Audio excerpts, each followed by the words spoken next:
अहम ब्रह्मास्मि हिंदी में आप सभी का मेरी चैनल में स्वागत है। भाइयों, आज हम अहम ब्रह्मास्मि जो इंग्लिश पुस्तक आई एम दैट का अनुवादक किया हुआ है, इनके अनुवादक है श्री विनय कुमार वैद्य जी। 21वां पार्ट है आज का अपना, जिसमें निसर्गदत्त महाराज मराठी भाषा में अपने शिष्यों के साथ में जो वार्तालाप करते हैं, उनका रिकॉर्डिंग एक अंग्रेज भाई साहब ने किया था और उसकी पुस्तक भी बनी थी अंग्रेजी में। उनका नाम था आई एम दैट। वो पुस्तक आई एम दैट का हिंदी रूपांतर में अध्याय 27वां अनादि सनातन है। प्रश्नकर्ता: उस दिन मैं आपसे आध्यात्मिक प्रगति के दो मार्गों, योग और भोग के विषय में पूछ रहा था। उनमें वैसी भिन्नता नहीं है जैसी दिखलाई पड़ती है। योगी सुख भोग हेतु त्याग करता है और भोगी त्याग हेतु सुख भोग करता है। योगी पहले त्याग करता है और भोगी पहले सुख भोग करता है। महाराज, तो क्या योगी को योग में संलग्न रहने दो और भोगी को भोग में? प्रश्नकर्ता: भोग का मार्ग मुझे अधिक अच्छा प्रतीत होता है। योगी उस कच्चे आम सा होता है जो अभी हरा ही था कि तोड़ लिया गया और चारे के भीतर टोकरी में बंद कर दिया गया ताकि कुछ दिनों में पक जाए। गर्म और वायु रहित स्थान में वह पकता तो अवश्य है, पर उसकी वास्तविक सुगंध और मिठास खो जाती है। वृक्ष पर लगा आम अपनी पूर्ण वृद्धि और रंग रूप को प्राप्त कर स्वाभाविक मिठास से एक विशेष ही आनंद देता है, पर फिर भी न जाने क्यों योग की ही सारी प्रशंसा होती है और भोग की निंदा ही निंदा होती है। मुझे तो लगता है कि भोग ही अधिक अच्छा है। महाराज, इस बात को कहने हेतु तुम्हारा क्या आधार है? प्रश्नकर्ता: योगियों और उनके कठोर प्रयासों को मैंने ध्यानपूर्वक देखा है। यदि उन्हें आत्मज्ञान हो भी जाता है तो भी किसी न किसी प्रकार की कड़वाहट या तिक्तता उनमें रह ही जाती है। वे अपना अधिकांश समय समाधियों में बिताते हैं और जब वे बोलते हैं तो बस उनके ग्रंथों को ही दोहराते हैं। उनकी तुलना अधिक से अधिक फूलों ही से की जा सकती है, परिपूर्ण, परंतु अपनी सुगंध को एक छोटे से घेरे तक ही फैलाते हैं। पर कुछ ज्ञानी ऐसे भी होते हैं जिनकी तुलना वनों से की जा सकती है, समृद्ध, विविधतापूर्ण, गहन, आश्चर्यप्रद, अपने आप में एक अलग ही संसार की तरह। इस अंतर का कोई तो कारण अवश्य होता होगा। महाराज: ठीक है, तुमने ऐसे कहा। तुम्हारे अनुसार कोई तो अपनी योग साधना में अर्धविकसित रह जाता है, जबकि दूसरा कोई भोग करता हुआ संपन्न और समृद्ध हो जाता है। प्रश्नकर्ता: क्या ऐसा नहीं होता? योगी जीवन से भयभीत होता है और शांति खोजता है, जबकि भोगी साहसी और उत्साह से भरा आगे बढ़ता है। योगी किसी आदर्श में बंधा होता है, जबकि भोगी अन्वेषण के लिए सदैव उद्यत होता है। महाराज, यह केवल अत्यधिक आकांक्षा युक्त होने की या अल्प से संतुष्टि की बात है। योगी महत्वाकांक्षी होता है, जबकि भोगी केवल साहसी भर होता है। तुम जिसे भोगी कह रहे हो वह अद्यपि अधिक समृद्ध और रुचिकर प्रतीत होता है, पर वास्तव में ऐसी बात नहीं है। योगी चाकू की तीक्ष्ण धार सा नुकीला होता है। उसे ऐसा होना इसलिए आवश्यक है कि मिथ्या के अनेक स्तरों को वह निर्दोष रूप से गहनता और तीक्ष्णता से काट कर पृथक यानी अलग कर सके। भोगी कितने ही दरवाजों पर सिर झुकाता है, योगी अपनी वास्तविक आत्मा के सिवा और कहीं भी नहीं। योगी और भोगी में परस्पर विरोध देखना निष्प्रयोजन ही है। प्रवृत्ति का मार्ग अनिवार्य रूप से निवृत्ति आने से पूर्व ही है। उसकी परस्पर तुलना और आंकलन करना हास्यास्पद बात है। अंतिम पूर्णता में प्रत्येक बात सहयोग करती है। कुछ लोगों के अनुसार वास्तविकता के 3 रूप है: सत्य, प्रज्ञा, आनंद। वह जो सत्य को खोजते हैं योगी बनता है, वह जो प्रज्ञा को खोजता है ज्ञानी होता है, और जो आनंद की खोज करता है वह कर्मवान मनुष्य हो जाता है। प्रश्नकर्ता: अद्वैत के आनंद के बारे में भी कहा जाता है। महाराज, ऐसा आनंद एक प्रकार की श्रेष्ठतर शांति सा ही अधिक होता है। यह कहते हैं सुख और पीड़ा क्रमशः विवेकपूर्ण और अविवेकपूर्ण कृत्यों के कर्मफल होते हैं। प्रश्नकर्ता: फिर अंतर होने का कारण क्या होता है? महाराज, अंतर दान करने और परिग्रह में, अपरिग्रह और परिग्रह में है। किसी भी पद्धति का अनुसरण किया जाए अंत में सब एक ही हो जाता है। प्रश्नकर्ता: यदि देह में कोई अंतर नहीं तो विभिन्न पद्धतियों में भेद करने की क्या आवश्यकता है? प्रश्नकर्ता ने यह प्रश्न पूछा था, महाराज अभी जवाब दे रहे हैं। महाराज कह रहे हैं प्रत्येक को उसकी प्रकृति के अनुसार चलने देना चाहिए। अंतिम उद्देश्य किसी भी स्थिति में पूर्ण हो ही जाएगा।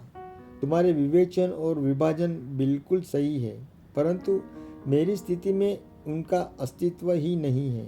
जैसे किसी स्वप्न का विस्तृत और सटीक वर्णन स्वप्न के आधारहीन होने पर भी संभव हो सकता है, उसी प्रकार तुम्हारा वैचारिक रूप से सुनियोजित दृष्टिकोण भी तुम्हारी मान्यताओं के ही अनुरूप है।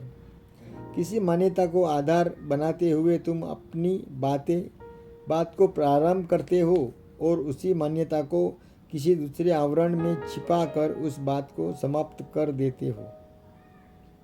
प्रश्नकर्ता: विभिन्न बातों को आप किसी दृष्टिकोण से देखते हैं, किस दृष्टिकोण से देखते हैं? महाराज, एक अथवा अनेक मेरे लिए एक समान है। मेरी दृष्टि में चित्त ही सत्य और आनंद के रूप में प्रकट होता है।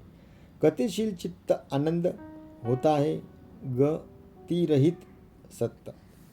प्रश्नकर्ता: पर आप अभी भी गतिशीलता और गति रहितता के रूप में विभेद कर रहे हैं।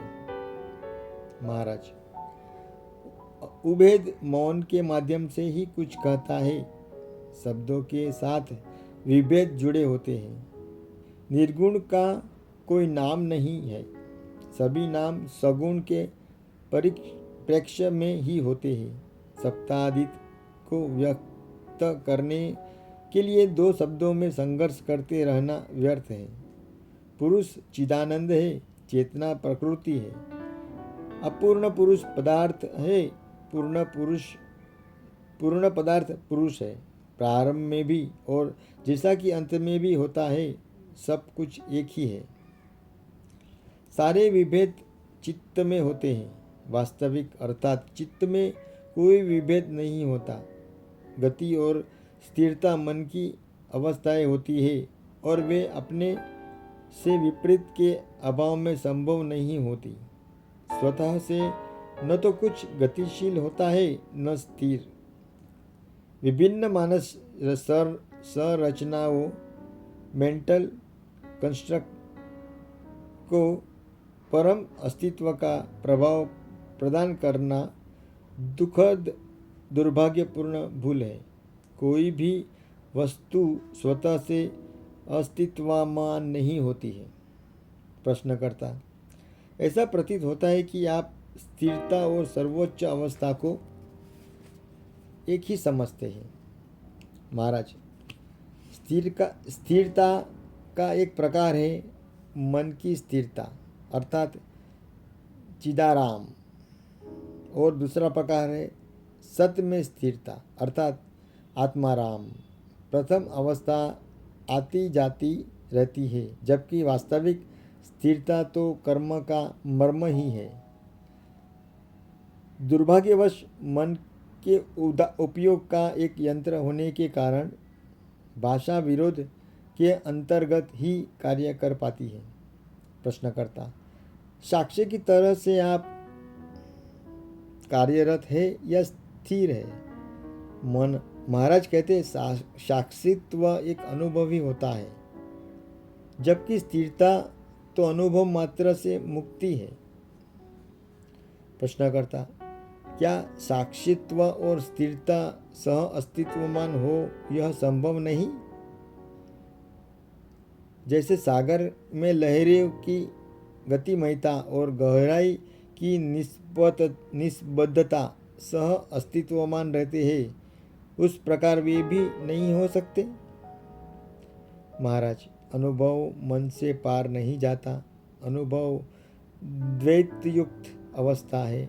जैसे किसी अनुभव का वर्णन किया जाता है, उस प्रकार से वास्तविकता का वर्णन कर पाना संभव नहीं होता।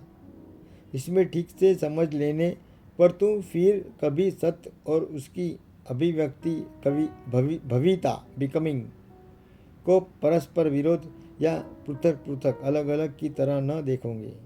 वस्तुतः वे परस्पर वैसे ही एक और अविभाज्य हैं। जैसे किसी वृक्ष की जड़ें और शाखाएं आदि होते हैं, दोनों का अस्तित्व उस चेतना के प्रकाश में ही है जो मैं हूँ की पृष्ठभूमि में उदित होती है। यह प्राथमिक तथ्य है। यदि तुम उससे चूक जाते हो तो तुम सब कुछ चूक जाते हो। प्रश्नकर्ता, क्या अपने होने की भावना केवल अनुभव का परिणाम भर है? महावाक्य तत् सत, क्या यह केवल मानसिक गतिविधि का एक प्रकार मात्र है? महाराज, जो भी कहा जाता है वह तो केवल वाणी ही है, और जिसे भी सोचा जाता है वह मात्र विचार ही होता है। वास्तविक अर्थ अद्यपि अनुभवगम्य तो है, पर व्याख्याय नहीं, अव्याख्याय है। महावाक्य तो सत्य है, पर तुम्हारी कल्पनाएं असत्य है, क्योंकि कभी कल्पनाएं सत्य ही होती है। प्रश्नकर्ता, सभी कल्पनाएं असत्य ही होती है। अभी प्रश्नकर्ता वापस पूछ रहे, क्या मैं वह हूँ? यह निष्ठा भी मिथ्या है? महाराज, हाँ अवश्य। निष्ठा एक मनोगत अवस्था होती है। तत् अर्थात वह मैं हूँ नहीं होता। मैं हूँ की भावना के उदित होते ही तत् उस प्रकार आच्छादन हो जाता है। जैसे सूर्य के उगने पर तारे खो जाते हैं, पर जिस प्रकार सूर्य के साथ प्रकाश भी आता है, वैसे ही आत्मा की भावना, आत्मा भावना के साथ साथ चिदानंद भी प्रत्यक्ष हो जाता है। आनंद अर्थात चिदानंद के कारण को अनात्मा में मानकर उसे वहाँ खोजा जाता है, और इस प्रकार बंधन का प्रारंभ होता है। प्रश्नकर्ता, क्या अपने नित्य के जीवन में आप अपनी वास्तविक अवस्था के प्रति सदैव सचेतन रहते हैं? महाराज, न तो सचेतन और न ही अचेतन। मुझे निष्ठाओं पर आश्रित रहने की कोई आवश्यकता नहीं होती। मैं निर्भयता पूर्वक जीता हूँ। निर्भयता अर्थात जीवन से प्रीति, यह तो मेरा सारा तत्व है। मैं स्मृतियों तथा उम्मीदों से और मैं क्या हूँ क्या नहीं हूँ आदि विचारों से मुक्त हूँ। आत्म वर्ग वर्ण के व्यसन के से मुक्त हूँ। सोहम और ब्रह्मास्मि, मैं वह हूँ। मैं सर्वोच्च सत्ता अर्थात ब्रह्म हूँ का मेरे लिए कोई उपयोग नहीं है। मुझ में शून्य हो जाने की निर्भयता भी है, और संसार को उसके यथारूप शून्यवत देख पाने की निर्भयता भी है। सुनने मैं तो यह साधारण सा लगता है, जरा करके देखो। प्रश्नकर्ता, पर आपको ऐसी निर्भयता कहाँ से प्राप्त होती है? महाराज, तुम्हारा दृष्टिकोण कितना अधिक दोषपूर्ण है। क्या निर्भयता दी जाने वाली कोई वस्तु है?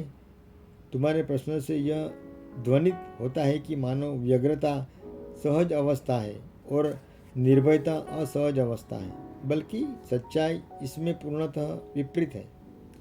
व्यग्रता और आशा का जन्म कल्पना से होता है और मैं दोनों से मुक्त हूँ। मैं सत्य मात्र हूँ और अपने लिए मुझे किसी अन्य आवश्यकता नहीं है, आश्रय की आवश्यकता नहीं है। प्रश्नकर्ता, जब तक आपने अपने आप को नहीं जानते तब तक सत्य मात्र होने का आपको क्या उपयोग है? आप जो है उसमें सुखी होने के लिए आपको यह भी जान लेना आवश्यक है कि आप क्या है। महाराज, सत्य ज्ञान चित्त के रूप में प्रकाशित होता है। चित्त प्रेम की उष्मा से परिपूर्ण है। यह सब एक ही सद वस्तु है।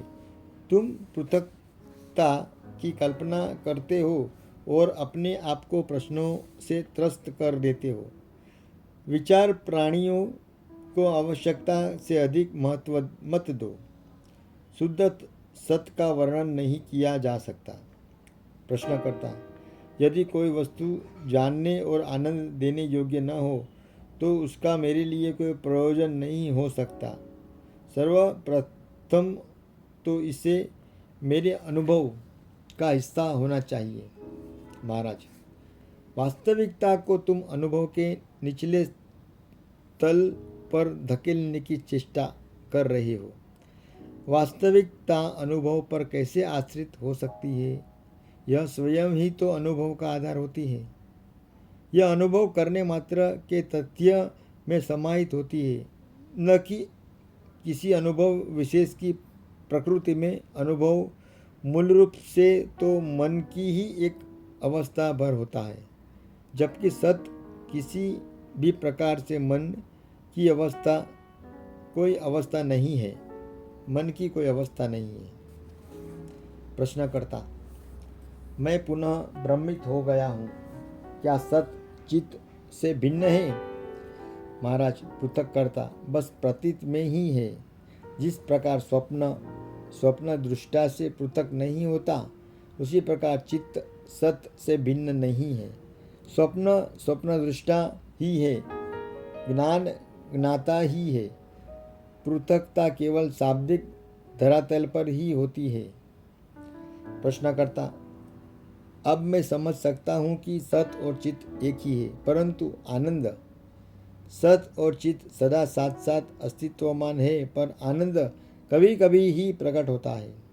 महाराज, सत्य चित्त की अबाधित अवस्था ही आनंद है और ध्यानयुक्त अवस्था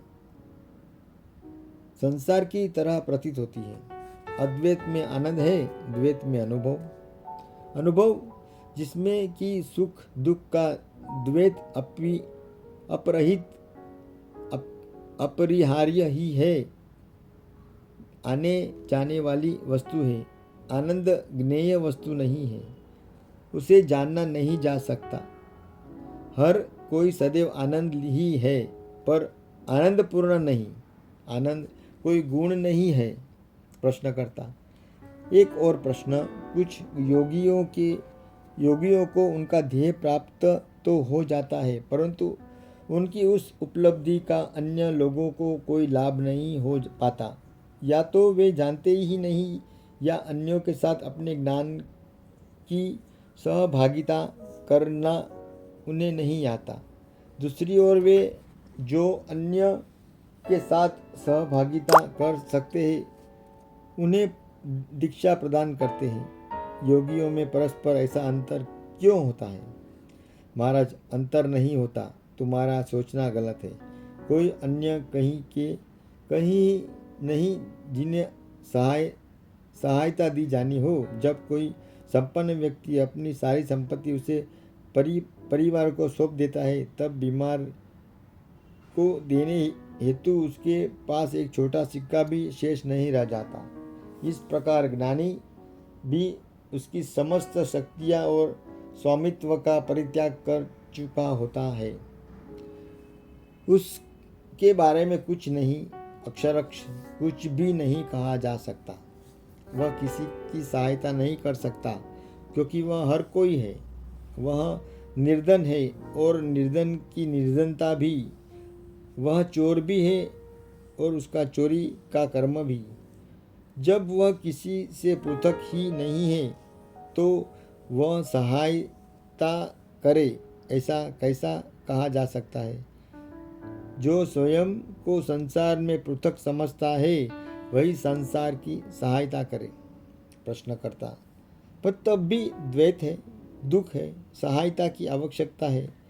इन सब स्वप्न कहकर आलोचना करने से कुछ भी भला नहीं होता। महाराज, जो एकमात्र सहायक हो सकती है वह है स्वप्न से जाग जाना। प्रश्नकर्ता, पर कोई जागने वाला भी आवश्यक है। महाराज, वह भी स्वप्न में ही है। जागने वाला उस बात का संकेत है कि स्वप्न का टूटना प्रारंभ हो गया है। शाश्वत स्वप्न जैसे कोई वस्तु नहीं है। प्रश्नकर्ता, और यदि यह प्रारंभ रहित हो तब? महाराज, सब कुछ तुम्हारे ही साथ प्रारंभ होता है। अन्य कौन सी वस्तु अनादि है? प्रश्नकर्ता, मेरा प्रारंभ मेरे जन्म के साथ हुआ। महाराज, ऐसा तुमने सुना है? क्या सचमुच ऐसी ही बात है? क्या तुमने अपने को प्रारंभ होते देखा है? प्रश्नकर्ता, बस अभी मेरा प्रारंभ है, अन्य सब स्मृति है। महाराज, बिल्कुल ठीक है, अनादि सनातन है, आदि रहित नित्य प्रारंभ है। इस प्रकार मैं शाश्वत रूप से बांटता ही हूँ, क्योंकि मेरे पास कुछ नहीं है। सब कुछ न हो जाना, कुछ पास न रखना, अपने लिए कुछ न रखना सबसे महान उपहार है, सर्वोपरि उदारता है। प्रश्नकर्ता, क्या अब अपने आप की चिंता तक शेष न रही? महाराज, हाँ, मैं अपनी स्वचिंता अवश्य करता हूँ, पर स्व ही सर्व है। यह स्वचिंता व्यावहारिक धरातल पर कभी असफल न होने वाले समिष्ट कल्याण का रूप ले लेती है। तुम इसे सर्वव्यापी, सबका उद्धार करने वाली प्रीति भी कह सकते हो। ऐसी प्रीति परम सक्रिय होती है, जिसमें कर्ता भाव का स्पर्श भी नहीं होता। भाइयों, यहाँ पर हमारा अध्याय 27 खत्म होता है। आपको ये मेरा अहम ब्रह्मास्मि बुक पढ़ना अच्छा लगे तो प्लीज़ ये वीडियो को लाइक, शेयर और सब्सक्राइब कीजिए।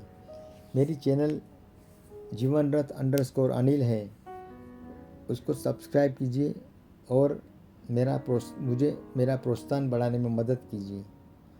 आपका बहुत बहुत धन्यवाद। श्री कृष्णार्पणमस्तु। हरे कृष्ण। मिलते हैं कल फिर और एक नए अध्याय के साथ। तब तक शुभ रात्रि। जय श्री कृष्ण। Bye bye.